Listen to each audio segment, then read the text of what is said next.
వాళ్ళ రాష్ట్రంలో ఒకటి స్పష్టంగా కనబడుతోంది. కాంగ్రెస్ బీజేపీల ఫెవికాల్ బంధం ఏదైతే ఉందో రోజు రోజుకి ప్రజలకు అర్థమవుతాం. మీరు గమనిస్తే మన కడియం శ్రీహరి గారు, మా కౌశిక్ రెడ్డి గారు ఇద్దరు కూడా ఇక్కడే ఉన్నారు. వారు ఎమ్మెల్సీలుగా ఉండే తర్వాత మొన్న ఎమ్మెల్యేలు అయినారు. ఇద్దరు రాజీనామా చేసినారు ఒకటే రోజు రాజీనామా చేస్తే చైర్మన్ గారు అదే క్షణంలో ఒకటేసారి ఆమోదించారు. వెంటనే ఒకటే బుల్లెటిన్ లో ఎలక్షన్ కమిషన్ కి నివేదించారు. 2 ఖాళీలు వచ్చినాయి.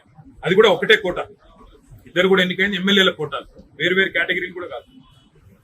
మరి ఉప ఎన్నికలు పెట్టాలి అంటే సహజంగా ఒకటే కోటా కాబట్టి, ఓటరు కూడా మళ్ళీ వారే కాబట్టి, మళ్ళీ ఎమ్మెల్యేలే కాబట్టి ఒకటే ఎన్నిక జరగాలి. ఉప ఎన్నికలు రెండింటికి ఒకేసారి ఉప ఎన్నికలు జరగాలి.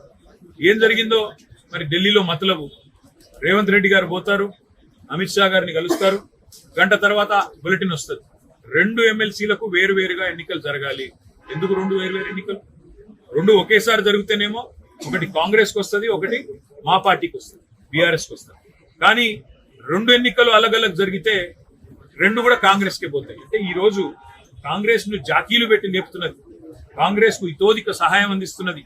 ఇవాళ గవర్నర్ గారు క్షణాల మీద ఆగమేఘాల మీద ఎమ్మెల్సీ నామినేషన్లను ఆమోదించిన పద్ధతి చూసినా గానీ, లేదా మొన్న 2 ఉప ఎన్నికలు ఒకేసారి నిర్వహించకుండా 2 అలగలగ్ నిర్వహించిన పద్ధతి చూస్తే గానీ స్పష్టంగా అర్థమవుతున్నది కాంగ్రెస్ బీజేపీ ఫెవికాల్ బంధం ఏదైతే ఉన్నదో.